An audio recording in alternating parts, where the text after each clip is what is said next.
세포독성 항암제만을 사용을 했었습니다. 하지만 이제 그 효과가 굉장히 미미했던 것이 사실이고, 수술 전후에 면역항암제를 추가하는 치료 방법이 그렇지 않은 경우보다 지금까지 말씀드린 부분들이 긍정적인 내용이라면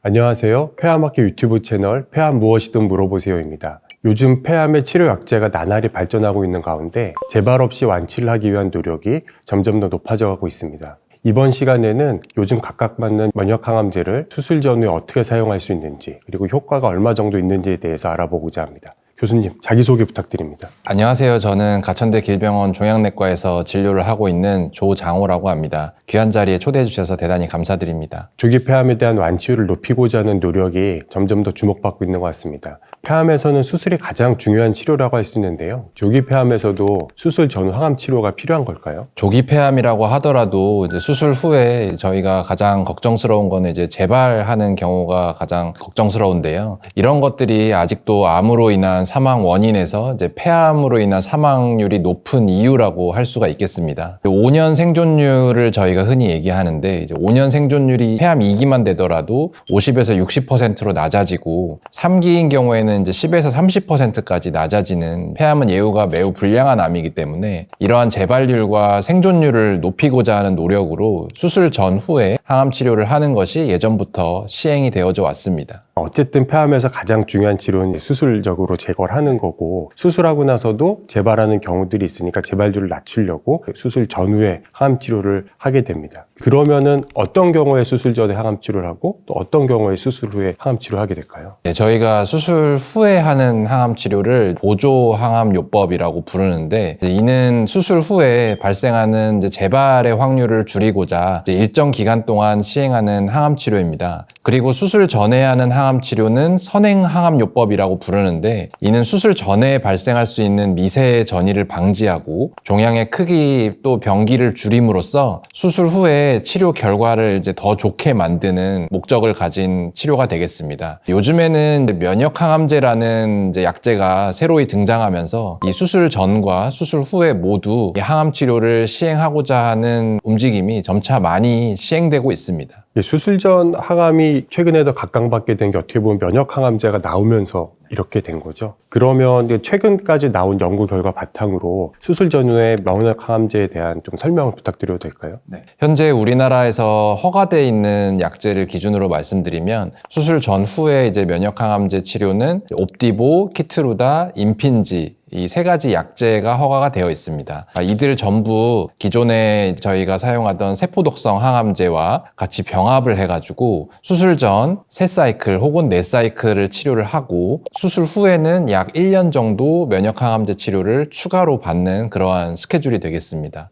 주로는 이제 폐암 2기와 3기 환자들이 연구에 포함이 되었고, 일부 연구에서는 더 초기인 1기 B 환자들도 포함이 되었습니다. 병리학적인 완전 관해, 즉 면역항암제 치료 후에 수술을 했더니 남은 암이 없었다, 이런 경우의 비율이 높을수록 생존 기간의 향상을 가져오는 것이 연구에서 입증이 되었고, 면역항암제를 투약받지 않는 환자들에 비해서 전체 생존 기간이 증가하였습니다. 비교를 하자고 그러면 이제 사망 위험이 한 30% 정도 더 낮아졌다라고 이제 연구 결과에서 나와 있습니다. 따라서 면역항암제를 같이 병합해서 수술 전후에 사용하는 이러한 요법이 우리나라에서도 이제 작년부터 허가가 되었고, 현재 각 병원에서 이제 활발히 치료 중에 있습니다. 사망 위험이 한 30% 정도 낮아지면 이게 수술 전후에 면역항암제 쓰는 게 모든 환자들에게 다 효과가 좋은 건가요? 전통적인 이제 수술 전후에 항암 치료를 하는 것은 정해진 일정 기간 동안에 이제 아까 말씀드린 대로 세포독성 항암제만을 사용을 했었습니다, 예전에는. 하지만 이제 그 효과가 굉장히 미미했던 것이 사실이고, 최근 들어서 이제 면역항암제가 개발이 되고 폐암에서 우수한 효과가 이제 입증이 되면서 수술 전후에 항암 치료에서도 이런 면역항암제를 추가하는 것이 연구가 된 겁니다. 약제의 종류가 다양하고 연구마다 조금씩의 차이들은 있을 수 있습니다만은, 공통적인 사실은 저희가 수술 전후에 면역항암제를 추가하는 치료 방법이 그렇지 않은 경우보다 훨씬 더 완치율을 높이고 전체적인 폐암의 생존 기간을 높인다는 연구 결과는 공통적입니다.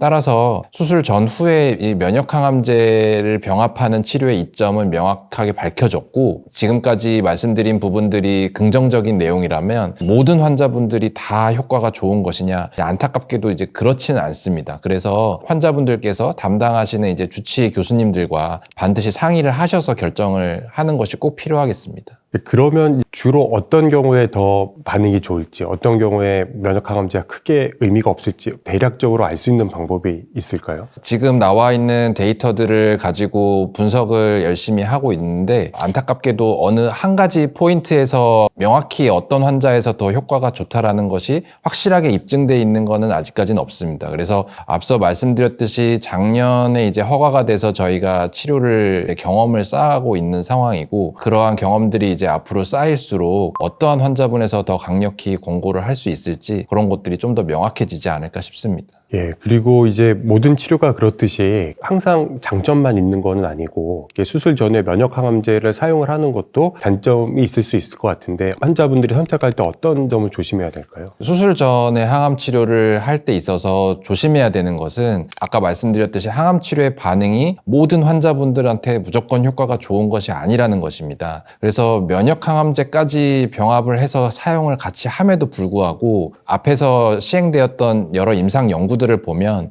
약 15%의 환자분들은 수술을 받지 못한 것으로 되어 있습니다. 그중 대다수의 이유는 항암 치료를 하였는데 오히려 암이 악화되는 경우도 있고, 또한 면역항암제 약제 자체에 드물지만 약제 부작용 때문에 수술까지 시행을 못하는 경우도 있었습니다. 또한 이제 수술이 연기가 되거나 오히려 수술 과정이 더 어려워진 경우들도 있었고, 수술 후에 면역항암제를 이제 1년 동안 사용하는 치료 방법인데, 이 역시도 사실은 폐암 수술을 할 때 수술 후에 몸 상태가 회복되는 것이 사람마다 또 다르고 어느 정도 이제 완전히 회복이 못하는 경우도 생길 수 있기 때문에 오히려 수술 전보다 수술 후는 항암 치료를 하기가 더 힘들고, 마찬가지로 이제 면역항암제의 또 부작용이라는 게 또 수술 후에도 있을 수가 있어서 그러한 것들을 모두 좀 충분한 상의를 하고 치료를 하는 것이 필요하다 할 수 있겠습니다. 그러면 교수님께서는 주로 이제 어떤 환자분들한테 면역항암제를 수술 전후에 권하시는지 알 수 있을까요? 안타깝게도 현재 수술 전후에 이렇게 면역항암제를 병합해서 하는 치료는 비급여입니다. 그래서 사실은 치료비에 대한 부담이 아직까지 너무나 큰 게 현실이고요. 어떤 환자에서 효과가 더 좋을 것이냐, 이러한 것들이 의학적으로 굉장히 중요하겠지만은 현실적으로는 환자분들의 이런 비용적인 부분에 대한 동의가 먼저 선행이 되어야 되는 부분이 현실인 것 같습니다.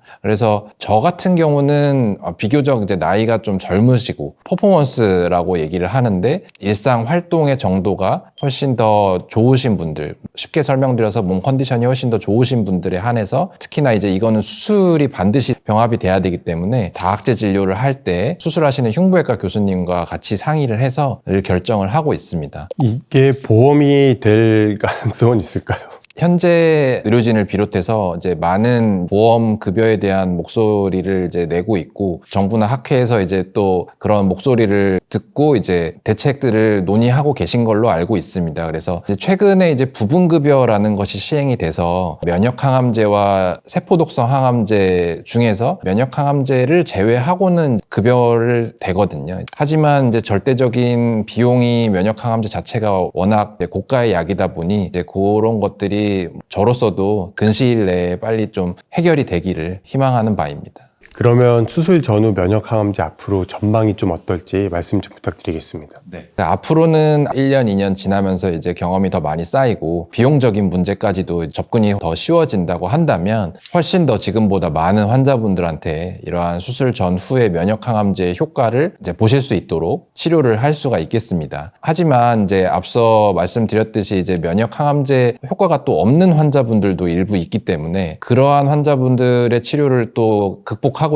현재 다양한 약제들을 또 여기에 추가로 병합을 한다든지 혹은 대체하는 그러한 임상 연구들이 많이 진행 중에 있습니다. 그 중에 최근 들어서 이제 각광받는 항체 약물 접합제라든지 이중 항체 이런 것들이 수술 전후에 또 어떠한 역할을 할지 많은 임상 연구가 진행이 되고 있고요. 임상 연구 결과까지 나오면 가장 좋은 옵션이 뭐일지 이제 이런 것들이 이제 결정이 되지 않을까 싶습니다. 교수님 감사합니다. 지금까지 수술 전후 면역 항암제에 대해서 조장호 교수님의 말씀을 들어보았습니다. 폐암 치료에 있어서 수술은 매우 중요하고 수술 후에 재발하지 않은 것이 너무나 중요한 만큼 그러한 노력으로 면역 항암제 치료를 잘 받는다면 좀 더 재발률과 생존율의 향상을 계속할 수 있겠습니다. 오늘 영상을 통해서 폐암 전후 면역 항암제 치료에 관련하여 올바른 정보를 아는 데 도움이 되었으면 좋겠습니다. 오늘 영상이 도움이 되셨다면 폐암학회 유튜브 채널 구독, 좋아요, 알림 설정 부탁드리겠습니다. 감사합니다.